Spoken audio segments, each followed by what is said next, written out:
All right, hey guys, doing another replay review where we're going to be going in depth a little bit more onto my thought processes during some calls that I made during one of our nights of playing.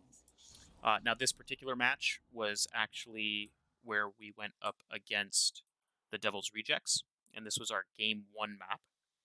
This was our map pick on Tomb of the Spider Queen. So, similar to the last replay review I did, the beginning of this is always pretty similar. What are we doing? We're sitting back, we're looking for picks if they give them to us, and trying not to blow too much mana. And that was a really good first engagement. We get him down below half, took very little damage in return, and then we started the rotations. One of the things that I want us to focus on and that I think we can improve on this game here particularly is the beginning. You can see we're still really focusing on trying to damage them. And it costs us a life, which is fine. I'm never going to get mad about somebody dying early. It's going to happen. It'll probably happen a lot, especially as we continue to climb. But we're focused more on brawling than we are clearing. And who do they have? They've got a Cassia, a Li Ming, and a Mal'Ganis. And they're out clearing a Sylvanas, an Orphea, and a Diablo. That shouldn't be happening. So I remember saying it, and it switched pretty easily once I mentioned it, where I said, "Stop fighting, focus on the minions," and you guys switched instantly, which made me very happy because that's how you win the early game on this map. I'm trying to keep them distracted, focused on me, so you guys can do your thing. And as soon as we made that switch, now you can see now we're easily out rotating them. We could have possibly gotten a pick there, but I'm not worried about doing fancy plays right now. What are we doing? We're going, we're clearing, we're coming down, we're clearing. And they're doing good damage to us. So, if we weren't careful, this could have very easily gone a different direction because they're putting a lot of damage on us. Now, in this particular map, they were staying, which is why I didn't focus on trying to take camps, because I think the lane control is much more important. And then right around here is where, we're starting to think, well, they might get the first objective, and I'm okay giving it. I mentioned it, and it's probably stupid. A lot of people say that, winning the first objective is good, and unpopular opinion, I don't care. I like when they can throw it as long as the wave states are neutral or in our favor, so that we can shut it down, especially when we have as much wave clear as we do, because we can shut it down and then counter push.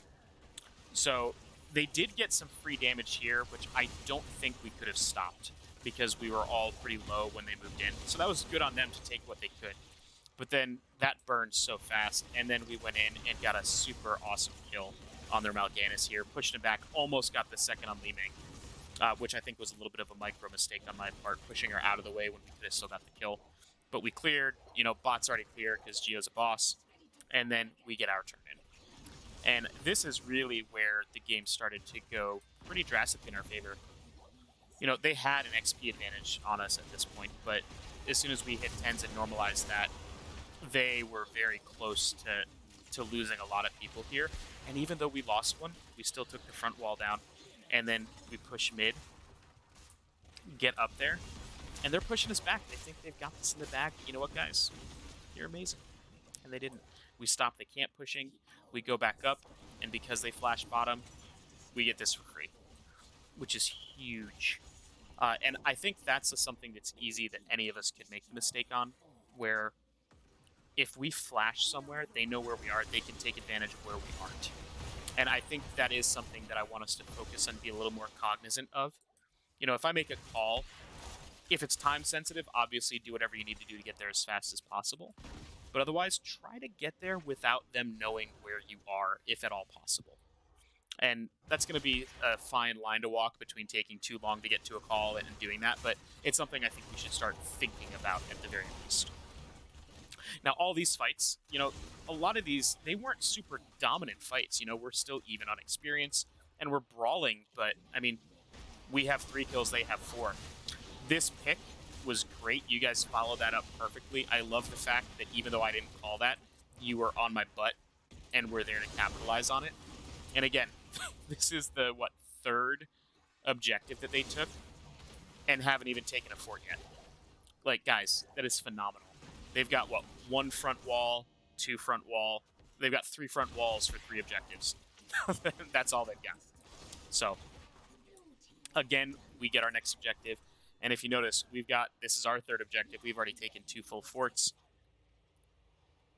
And oh, look, there's a keep wall. And then, oh, look, there's basically a team wipe. And oh, look, there's the game. So really, really dominant performance in that game, guys. I was very impressed. I was very happy.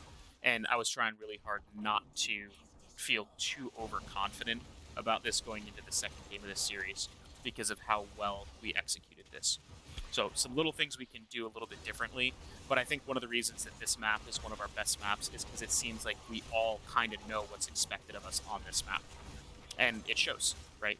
You know, this was a little awkward. I definitely jumped the gun going out here, which if I had waited a little longer, we might have got the kill, but then Geo, like the boss, goes in and kills her anyway, and you guys mopped it up. Because clearly I got burned and had to back up, so that was all you. Fantastic job, guys, and I'll see you next time.